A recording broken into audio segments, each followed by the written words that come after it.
Chers membres du groupe, je vous salue tous au nom de notre Créateur, Dieu d'Abraham, Yahweh. Permettez que je loue, j'exalte, que je glorifie notre Créateur. C'est par sa bonté, son amour qu'il nous prête vie, qu'il nous pardonne. Et par sa grande miséricorde et sa grâce, il nous prêtera vie éternellement. À lui seul soit louange, gloire et adoration. Amen. À travers l'enseignement d'aujourd'hui, dont le thème est « Croyez en Dieu et non pas aux prophètes », je voudrais inviter les croyants au discernement. Je voudrais interpeller ceux qui croient en Dieu de ne pas croire avant de discerner, de ne pas se fier aux hommes appelés les prophètes. Je les invite à d'abord discerner tout enseignement avant de croire. Aujourd'hui, on se retrouve avec beaucoup de tendances, beaucoup de religions, beaucoup de doctrines, parce que les croyants se réfèrent plus aux hommes, aux prophètes qu'à Dieu. Les croyants ignorent le plan de Dieu, mais s'attachent plus aux prophètes. Ils aiment plus le prophète. Ils s'identifient plus aux prophètes qu'à Dieu, sans pour autant connaître ce que Dieu a dit. Et c'est un problème. Il y a même de ceux-là qui croient que le prophète est un homme qui est près de Dieu, qui est un confident de Dieu. Ils croient même que c'est un collaborateur de Dieu ou un médiateur de Dieu entre lui et Dieu. Il y a certains croyants qui prennent les prophètes pour des saints différents ou des êtres différents des hommes.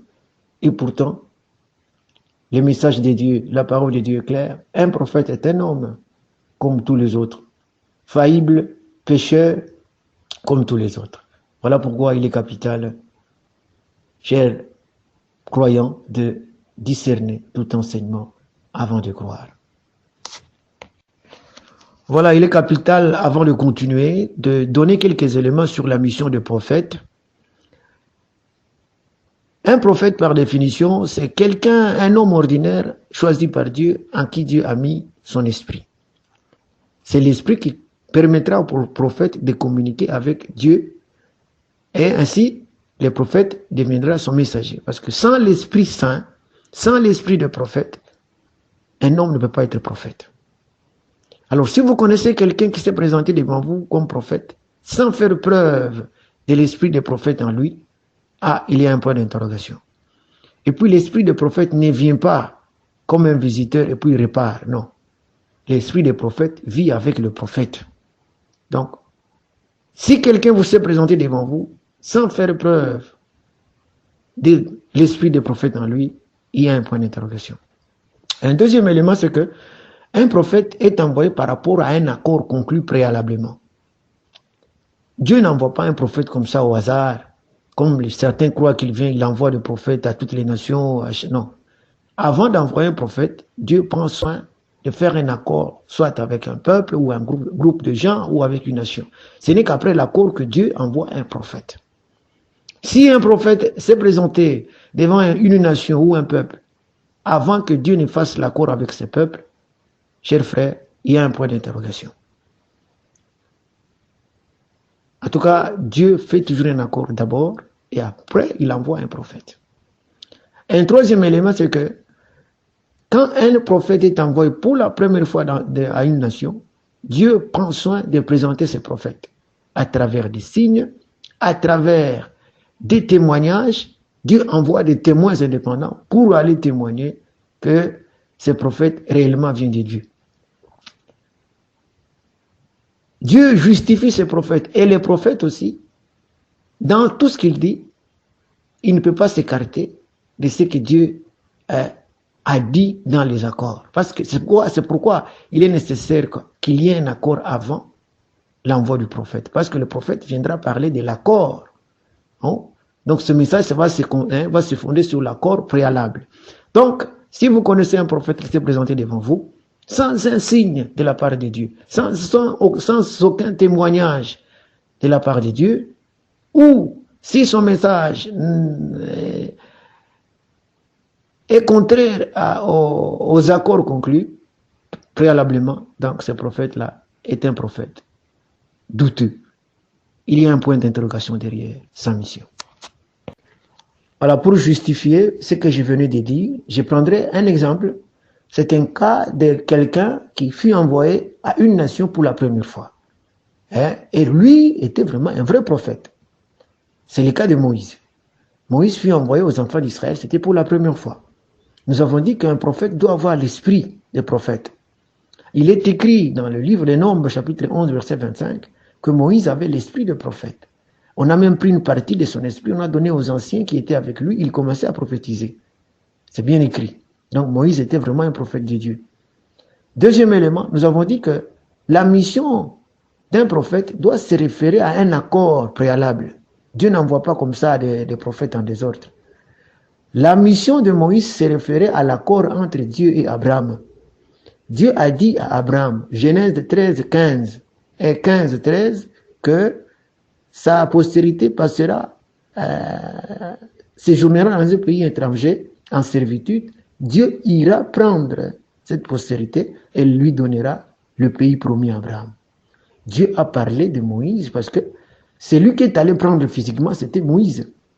Il n'a pas cité son nom, mais c'est Moïse qui est allé prendre, mais Dieu était derrière lui. Donc là déjà, la mission de Moïse dépendait de cette parole que Dieu avait donnée à Abraham. Des signes. Dieu a donné à Moïse des signes. Moïse a opéré des signes devant ses frères. Dieu aussi a opéré plusieurs signes pour confirmer que Moïse était réellement son envoyé. Dieu a même parlé du ciel au mont Horeb. Dieu a même demandé à Moïse d'aller au mont Horeb. Il a fait 40 jours. Les enfants d'Israël étaient y voyaient. Ils entendaient la voix de Dieu. Ce sont des signes qui prouvent que c'était vraiment un serviteur de Dieu. Et Moïse, quand il est allé, il a aussi parlé des accords conclus entre Dieu et leur père Abraham, Isaac, Jacob. Voilà, c'est un exemple qui montre que ces prophètes n'étaient pas un aventurier. Il ne s'est pas réveillé la nuit comme ça. Il dit, il vient vous déclarer que Dieu l'a envoyé. Non, il y a quand même des éléments qu'on peut prouver. Voilà, ce sont des éléments que je voulais encore une fois interpeller, demander aux croyants de vérifier chaque fois que quelqu'un se présente avec un message de Dieu. Acceptez, mais vérifiez. Dieu n'a pas de confident. Dieu n'opère pas dans l'obscurité. Dieu ne peut pas coopérer avec un homme seulement. Non. Quand il envoie un homme, il prend soin de témoigner à travers des hommes, à travers des signes, à travers plusieurs voies pour que les gens comprennent que c'est un envoyé de Dieu.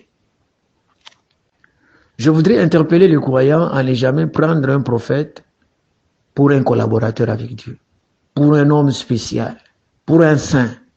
Non, n'osez jamais faire ça.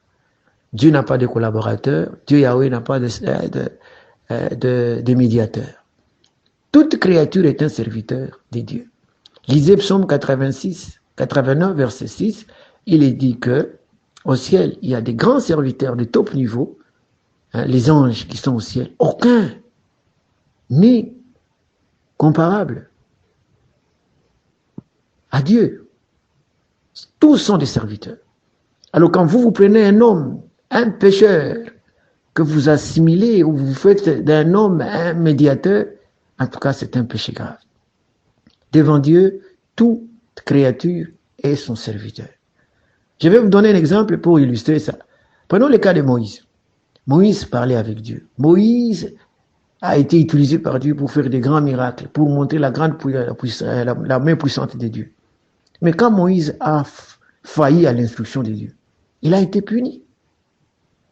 Dieu lui a donné une instruction, mais Moïse n'a pas glorifié Dieu selon l'instruction donnée.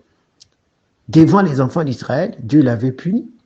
Il lui a dit qu'il n'entrerait pas à la terre promise. Pour vous montrer que devant Dieu, toute créature est serviteur.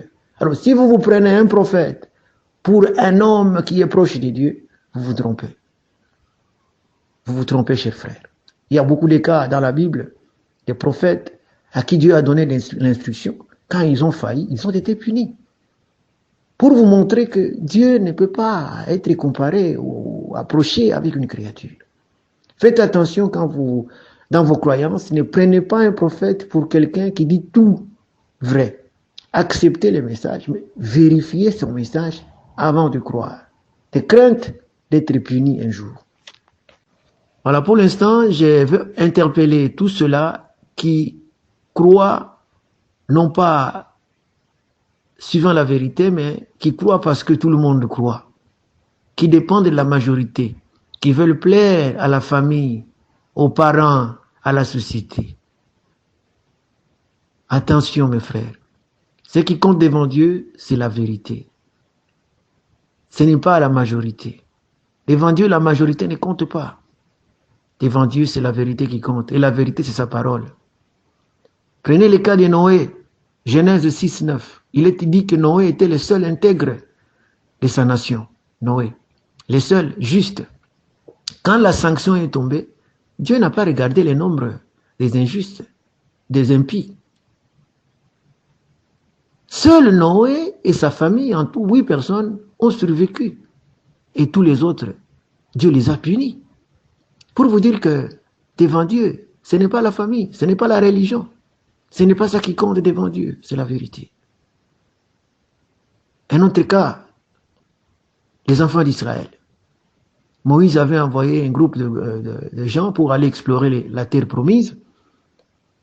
Vous retrouvez ça en Nombre, chapitre 14, verset 6, je crois, 30. Quand ils sont allés là-bas, ils ont été un peu effrayés. Quand ils ont vu ce peuple qui était vraiment des peuples robustes, géants, ils sont rentrés, au lieu de donner un rapport encourageant, ils ont découragé les peuples. Seules 2 personnes, Josué et Caleb, qui ont dit la vérité. Cela n'a pas plu à Dieu. Et Dieu a exterminé toute la génération. Seules 2 personnes ont été permis d'entrer dans la terre promise. Pour vous dire que devant Dieu, c'est la vérité, mes frères.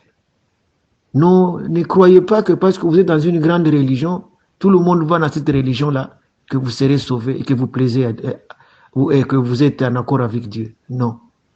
Je vous interpelle à discerner. Je vous interpelle à ne pas croire pour plaire aux autres. Je vais terminer cet enseignement en parlant de Jésus et Mohammed. Nous avons donné quelques critères comment on peut essayer de discerner. Nous avons dit que quand un messager est envoyé, son message ou sa mission doit être fondée sur un accord entre Dieu et la nation ou un peuple. Maintenant, quand on analyse Jésus et Mohammed, Jésus est venu après le retrait de Dieu. Dieu avait fait un accord avec Israël et il avait mis fin à cet accord-là, qu'on appelle la première alliance. Il a promis de revenir. Jérémie 31, 31. Pendant que Dieu est absent d'Israël, jusqu'à présent il n'est pas encore entré, Jésus est venu. Sa mission n'a fait aucun fondement. Et il a même prétendu qu'il fut envoyé à Israël comme le Messie d'Israël. Et pourtant, Dieu n'a jamais promis un Messie à Israël. Dieu a promis un Messie à toutes les nations. Donc, la mission de Jésus n'a pas de fondement. Nulle part à travers les prophètes, Dieu a confirmé, à travers des signes, ou même à travers des témoignages, que Jésus était son serviteur. Nulle part. Il a prétendu être le fils unique. Nulle part, il est dit que Dieu a un fils unique. Donc, bref, la mission de Jésus n'a pas de fondement. Même chose pour Mohammed. Il a dit qu'il était envoyé, prophète, mais quand on regarde les fondements de sa mission, nulle part on trouve de réponse. Sur quel accord? Dieu n'a jamais parlé aux Arabes. Nous avons dit que avant d'envoyer un prophète à une nation, il faut d'abord qu'il y ait un accord. Sur quelle base, quel accord la mission de Mohammed est fondée? Nulle part. Mohammed est venu pendant que Dieu n'était plus, avait déjà mis fin à l'alliance avec Israël, en attendant qu'il revienne. Dieu n'a jamais parlé aux Arabes. Il n'a jamais conclu un accord avec les Arabes. Alors, comment se fait-il qu'il pourrait envoyer un prophète aux Arabes? Point d'interrogation. Mohammed a dit que son livre est venu pour confirmer le message de Moïse. Moïse a reçu la loi. Mais les musulmans ne pratiquent pas la loi de Moïse. Ça veut dire que ça n'a rien à faire avec La parole de Dieu. Mohammed a dit qu'il est le dernier prophète. C'est contradictoire parce que parler de dernier prophète, ça veut dire que Dieu a mis fin, a déjà terminé son plan. Et pourtant, le plan de Dieu n'est pas encore terminé. Il faut qu'il revienne pour faire la nouvelle alliance. Et il a promis de choisir un prophète. En Ésaïe 52, 8, 13. Bref, Mohammed et Jésus n'étaient pas envoyés par Dieu d'Abraham, Yahweh. Je vais me limiter ici. Je vous remercie. Je remercie Dieu d'Abraham, Yahweh, de nous avoir donné ce moment de partage. J'interpelle les croyants au discernement. Ne croyez pas pour croire, ne croyez pas pour plaire à vos parents, à votre famille, à votre société. Discernez la vérité. Seule la vérité compte aux yeux de Dieu, Yahweh. Je vous remercie. Je vous rappelle que ce message vient de Safina. C'est le nouveau peuple de Dieu. Nous invitons tous ceux-là qui veulent nous rejoindre afin que Yahweh puisse accomplir son plan, sa promesse faite à Abraham, celle de bénir toutes les nations. À Yahweh seul soit louange et adoration. Amen.